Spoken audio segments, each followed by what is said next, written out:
It says there, moreover, he, what? There you go, Lord, discriminating again. Shouldn't it be he and or she? No, it's he. He. The king was to be a he. You got that? Oh, now some people aren't feeling so comfy with Pastor Peters, are they? Who is more preferable? I told you the other day about what I thought when Obama said that homosexuals were our brothers and sisters. I watched just the other day, this week, an interview with Sarah Palin. And when they came to the question of homosexuality, you know what she said? What's the guy's name? Charlie somebody. Charlie Gibson. You could tell it. I won't even get off on old Charlie. But anyway, that snake. But anyway, she said, well, Charlie, I just don't want to judge. Well, wasn't that sweet? Sweet Sarah. Didn't want to judge. It's all right for you, Sarah, to judge Obama and say he's not fit to lead. That's okay. You know, what you have there with Sarah Palin is a role model for women. That is a role model that is ungodly, saying we're not to judge. Oh, but what a cop-out. You know, we can just use that whenever we want. It sounds so good, doesn't it?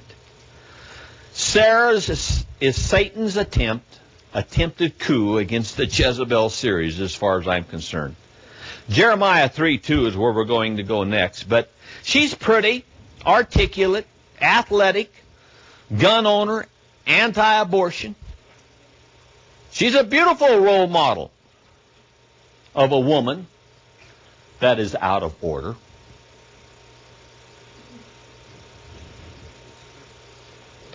One of the worst whores there are is a pretty whore.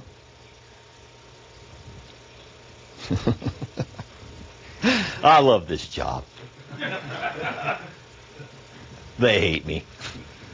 Jeremiah 3:2 did his job. Jeremiah did. It says, lift up your eyes to the bare heights and see, where have you not been violated? By the roads you have set for them, like an Arab in the desert, and you have polluted the land with your harlotry. King James says whoredom, and with your wickedness. Let me tell you a little bit about whoredom, because we're starting to run down on time. Let me tell you a little bit about whoredom. The way it works in whoredom is you do what you know is not right in order to get something for it. You understand what I'm saying? And so I'll say what is not right in order to get your vote. Now you tell me if that's right. And I'm going to tell you something. My wife says when she saw that, she was watching with me that interview, she says, are you going to jump on her like you did Obama?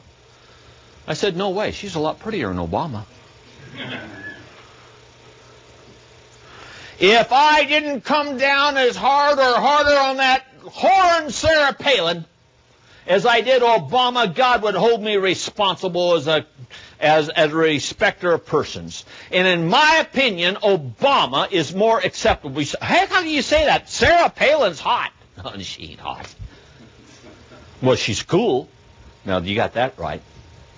But Jesus said, I would that you were hot or cold, but because you're cool, I'll spew you out of my mouth. At least Obama said, I'll embrace these queers and call them my brothers and sisters. And Sarah says, I just won't judge. And then you people out there think, oh, we got a winner here.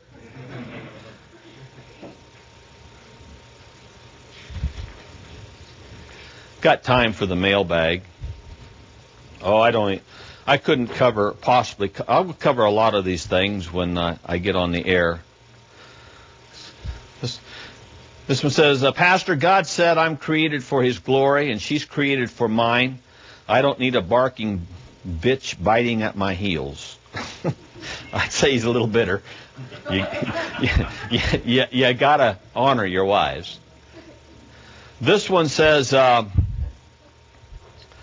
My power comes when I submit to God, and her power comes when she submits to Satan. Her joy comes when she submits to her husband, then comes exponential power to her husband and the family. You ever notice the bottom line of counseling? I've noticed this over the years. When it's all said and done, you spend this money for counselors, I'll just send it to me. Because the bottom line is always, well, you need to be more loving and understanding. Jezmail. It's always that. Let me get in here. Oh, let's see. Somebody sent me this book. I thought this was good. I can't possibly cover all this mail, but this book is called American Women Are Crazy. He says, yes, there are good-looking, good-natured, rational, physically attractive, unmarried single women born in the United States who aren't underage. However, the competition is extremely fierce for both of them.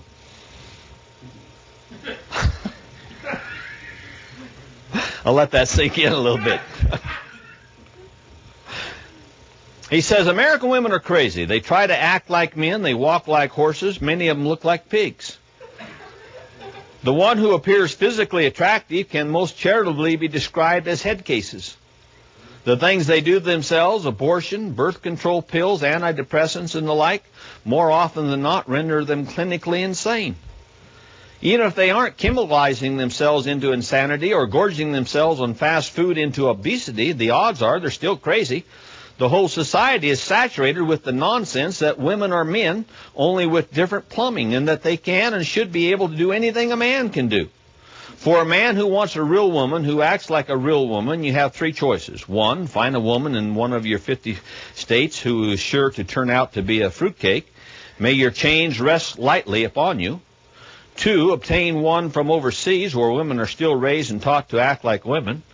Three, find a woman here who has not had an abortion, has not been on antidepressants or other hormone imbalancing substances, does not try to be a man, and is capable of showing a man a little respect. When you do find such a female in the United States, don't touch her. Every state of the Union has laws against child molesting.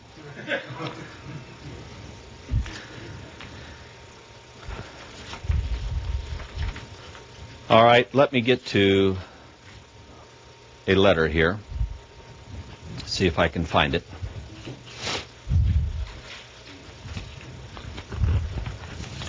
Somewhere in this pile of mail is a letter. Dear Pastor Peters,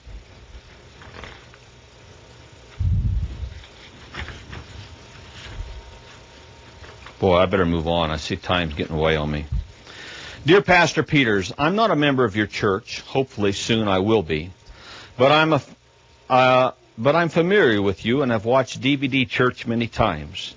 I have great respect for you and your ministry. I do not know if this is the proper venue or if I should be writing an email such as this. But I feel compelled. I know you have truth in your spirit, and you'll give me the truth should you decide to respond to my email. I have a confession to make. Let me begin with some details. Some time ago I prayed to the Lord to bring me a man of God. Never did I think he would find me deserving enough to answer the prayer. He did. Now I know right from the beginning exactly that what this man required of a woman. This was a man's man. I was ready and willing to fulfill everything. In the beginning I did. It was wonderful. We did everything together. We watched DVD Church and had communion together every Sunday. We worked together as a team in all ways. But I had a problem. I think I became too comfortable and took him, the gift from the Lord, for granted. I would rebel. Know that I rebelled. He repented. I'd be repentant for it, but it would slowly show its ugly head time and again.